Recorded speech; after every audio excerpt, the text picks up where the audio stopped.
No, they don't talk about that. They don't talk about these great buildings that I have all over, the great jobs we're doing all over the world. They talk about, whatever they can find. And I've always been told, as a rich person, as a successful person, you cannot run for government. You can't. Because I do like a deal a second. I do many, many deals. Most of them work out. Some of them don't work out. They turn out to be great, because that's when you find out if somebody's a good deal maker. The market collapses in the middle of a big project or something happens. That's when you find out how good somebody is. That's when you find out if they've got the stomach.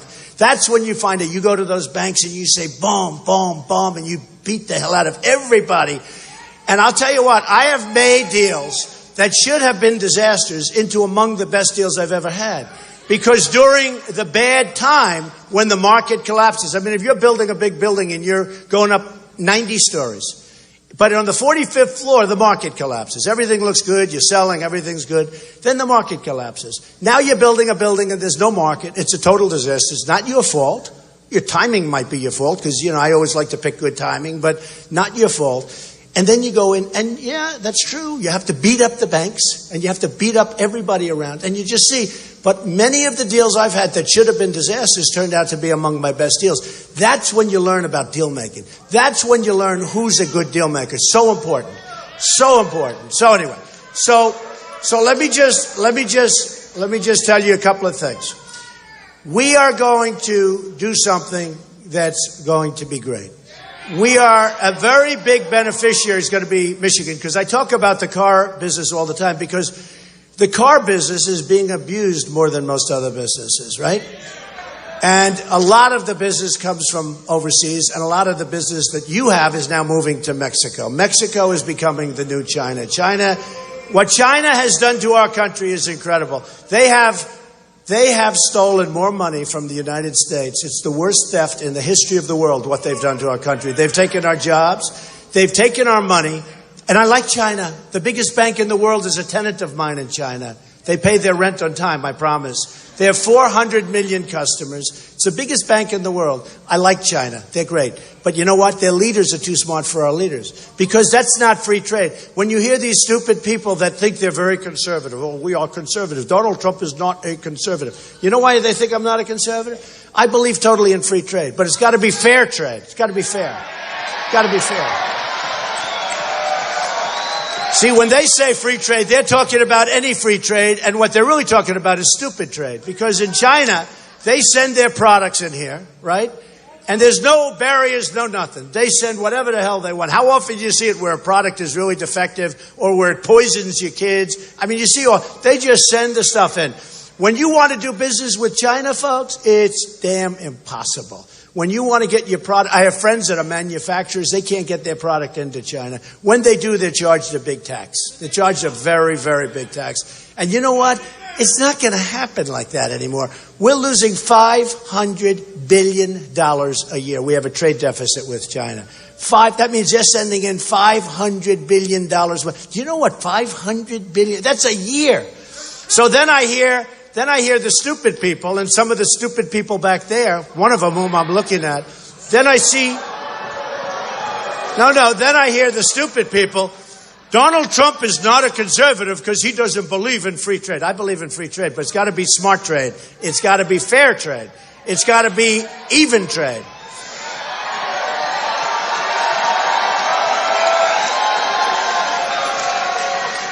So what we have is stupid trade, and we're going to have very smart trade, and we're going to stop this. Because how many nations, and we can't go on like this, how many nations can have a trade deficit of, with one country, $505 billion? Okay? Nobody. You can't go on like that. And by the way, it's been like that for years. So you know what we do? We roll our printing presses, folks. We roll our printing presses. And that's why our middle-income people are making less money, and our workers who built this country, folks, are making less money now than they did 12 years ago, okay? Not going to happen, folks. It's not going to happen. We're not going to let it happen. So all we do is we roll our printing presses faster and faster and faster so that China and Japan and Mexico and Vietnam and India and all sorts of places continue to take money out of your hides.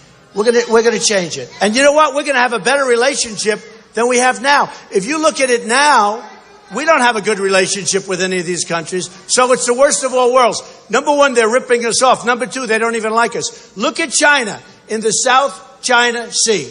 They're building one of the big military fortresses of all time, airports, all for military. They're not allowed to do it. They're doing it because they don't respect us. So they take our money and then they do things that they're not supposed to be doing. So it's going to change. And you know what? They're going to like us better. Believe it or not, I'm a unifier. I will unify the country.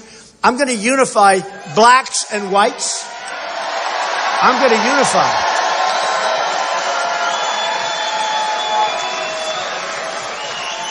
And we are not unified now. You know, when we had an African-American president, the one thing I said is, great, because we'll have much more unity. We'll have the African-Americans, the whites, we'll have something. Nothing happened. Nothing happened. It's worse now than ever before. We are going to unify our country. A recent poll came out.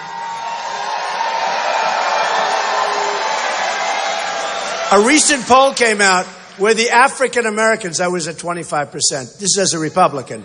As a Republican at 25%, normally like Romney got 6%, normally you get like 5, 6%, 4%, 3%. And one of the commentators said, you know, if Donald Trump gets 25% with the African American community, this election is over. Trump wins.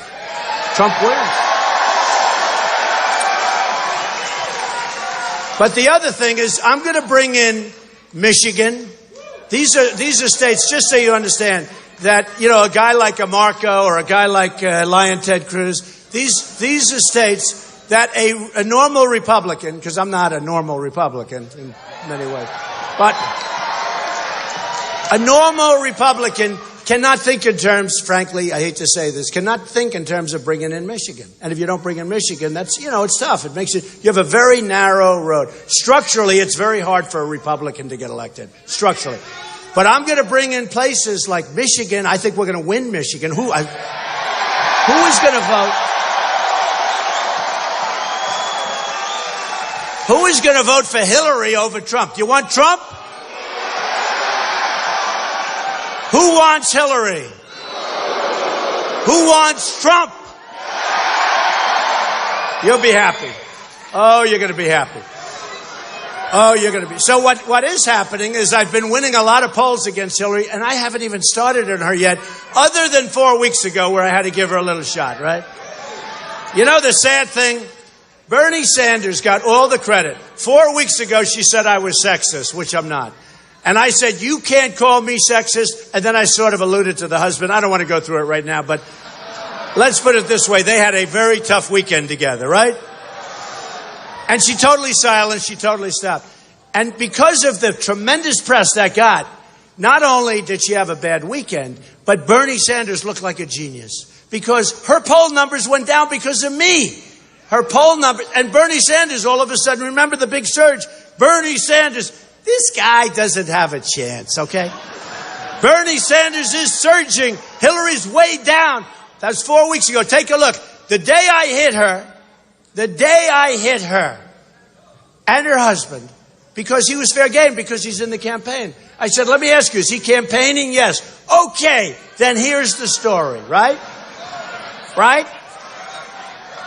And I said, Hillary is an enabler, right? I said she's an enabler. She enabled him. Get out of here. Get out. Out, out. Get him out of here.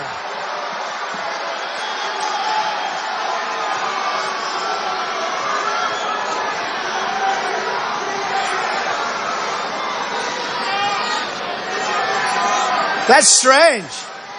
He looks like an Elvis impersonator. That's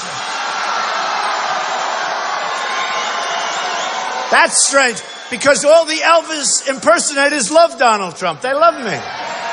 That's very sad. That makes me very unhappy. So I said that Hillary's an enabler, and that was the end of it. But she crashed. Remember that? She totally crashed, and they gave Bernie the credit like he's some mastermind. Let me tell you something. Bernie never had a chance. Bernie's going down, and it's over. Now, the only thing that can save him is if something happens to Hillary with regard to the emails, which should happen. Should happen.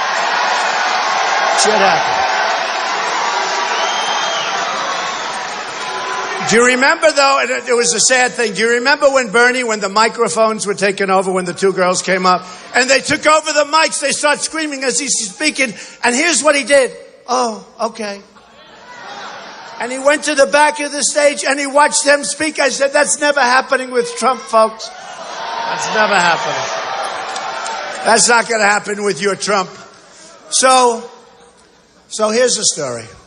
And I want credit. Press, I want credit for the big down moment in Hillary. Okay, you never gave me credit for that. You gave it to Bernie.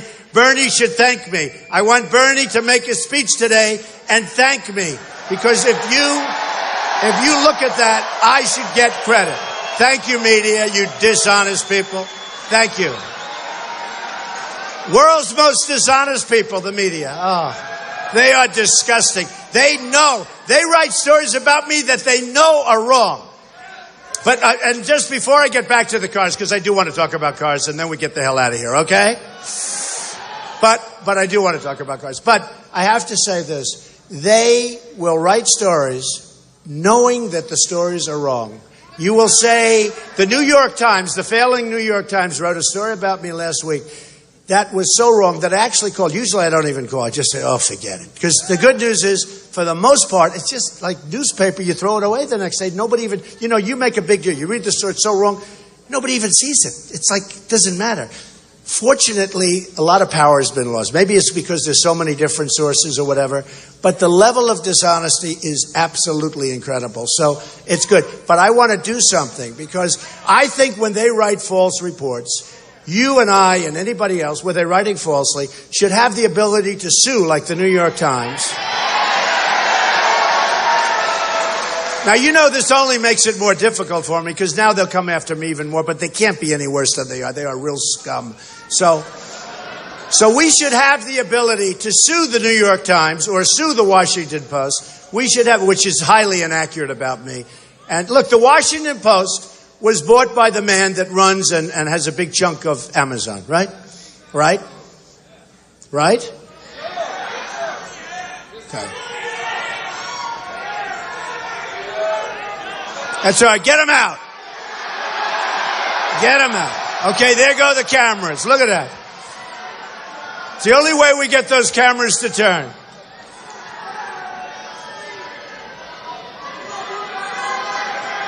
Get him out.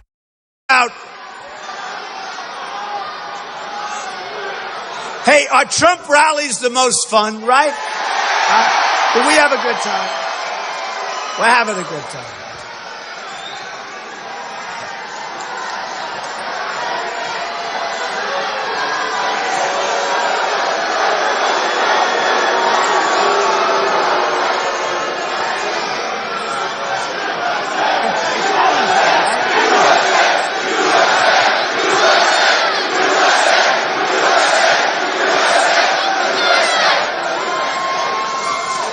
So the Washington Post is owned by the guy who owns Amazon, much bigger business, owns a big chunk, rich guy. He bought it.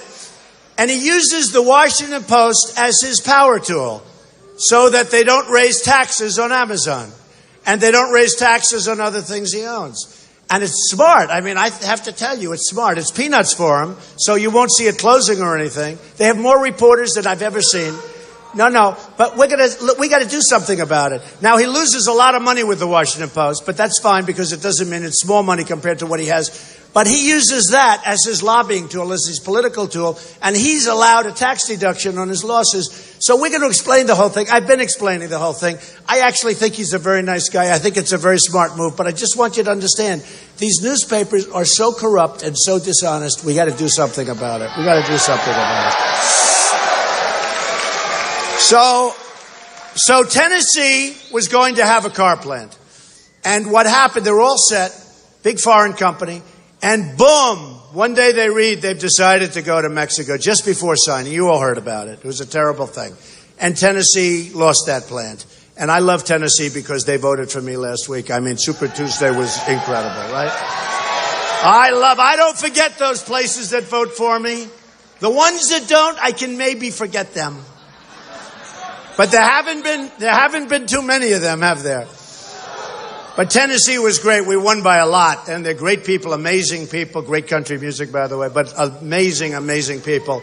And they were going to have a car plant, and at the last moment, they went to Mexico. Now, let me just tell you. So, Ford, and this has been my favorite story, so I'll give you the A-plus story as opposed to the D because we're in Michigan, right?